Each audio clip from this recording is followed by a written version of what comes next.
السلام علیکم اسٹوڈنٹس، آج میں آپ لوگوں کو بتاؤں گا کمیونٹی ہیلتھ نرسنگ کے بارے میں۔ تو اگر کمیونٹی ہیلتھ نرسنگ کو ہم دیکھیں تو اس میں ایک طرف تھیوری ہے تو دوسری طرف پریکٹس ہے، تو ان دو چیزوں کو ہم کمبائن کریں گے اور اسی طرح ہم اس کو اسٹڈی کریں گے۔ تو سب سے پہلے جب آپ کمیونٹی ہیلتھ نرسنگ کو اسٹڈی کرتے ہیں نا، تو سب سے پہلے آپ کو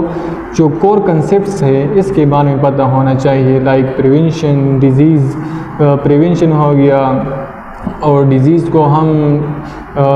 جب پریونٹ کرتے ہیں تو اس کے بارے میں جو ہیلتھ ایجوکیشن ہم دیتے ہیں، پھر لوگوں کی ہیلتھ پروموشن ہم کرتے ہیں، پھر ڈفرینٹ اسٹریٹجیز، ڈفرینٹ پروسیس ہم اپلائی کرتے ہیں، تو اس کے بارے میں ہم سب کو علم ہونا چاہیے۔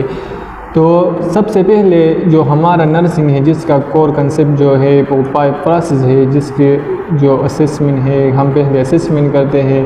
پھر ہم ڈائگنوسس کرتے ہیں، پھر ہم پلاننگ کرتے ہیں، پھر اس پلاننگ کو ہم امپلیمنٹ کرتے ہیں، پھر ایوالویشن کرتے ہیں۔ تو جب کمیونٹی ہیلتھ نرسنگ ہم کرتے ہیں، اسٹڈی کرتے ہیں، تو اس میں ایک چیز ہوتی ہے جو کمیونٹی وزٹ ہوتے ہیں۔ تو جب آپ لوگ کمیونٹی وزٹ کرتے ہیں تو اس میں آپ کو اسپیسیفک آبجیکٹیوز ملتے ہیں۔ جو آبجیکٹیوز میں سب سے پہلے آپ لوگوں نے کیا کرنا ہے، اسسمنٹ کرنی ہے۔ جو آبجیکٹیو آپ لوگوں کو ملے، آپ وہاں جائے، مطلب جو کمیونٹی پروجیکٹ ہے اس کی طرف آپ جائے تو وہاں پر آپ سچویشن کو اسیس کریں گے۔ جب آپ سچویشن کو اسیس کریں گے، ڈفرینٹ اسپیکٹس دیکھیں گے، پھر اس سچویشن کے بارے میں آپ نے ڈائگنوسس کرنی ہے کہ یہاں پر مین پرابلم ہے کیا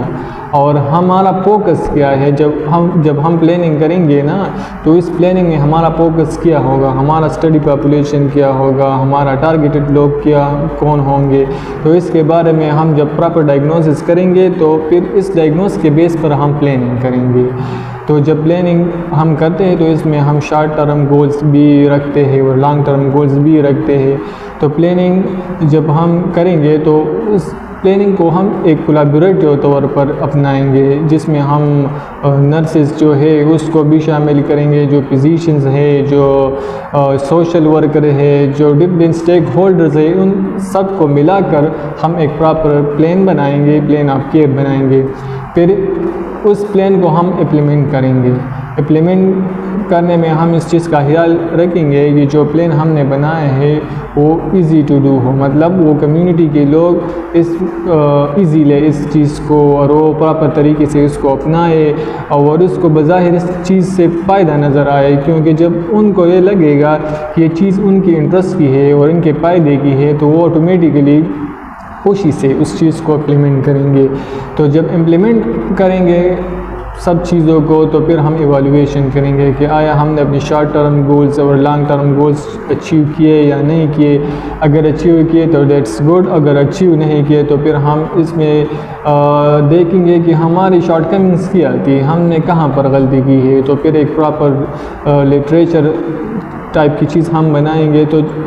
اس کے بعد جو اسٹڈی ہو اور لوگ لٹریچر ریویو کرے، پھر وہ امپلیمنٹیشن وغیرہ کرتے ہیں تو اس کو آسانی ہو اس میں۔ تو کمیونٹی ہیلتھ نرسنگ جب آپ اسٹڈی کرتے ہیں تو سب سے پہلے آپ نے اپنے لیے ایک پراپر شیڈول بنانا ہوتا ہے، ایک اسٹڈی پلان بنانی ہوتی ہے کہ ہم اس کو کس طرح اسٹڈی کریں گے۔ تو اسٹڈی کرنے سے پہلے آپ لوگوں کو ڈیزیز پریونشن جو ہے، اسٹڈی پاپولیشن، ٹارگیٹ پاپولیشن، اور اس کے علاوہ ہیلتھ پروموشن ہم کیسے کریں گے، لوگوں کو ہم ہیلتھ ایجوکیشن پرووائڈ کریں گے، تو ان سب چیزوں کے بارے میں آپ کو علم ہو، کیونکہ یہ وہی چیزیں ہیں جو آپ پریکٹیکل میں اپلائی کریں گے۔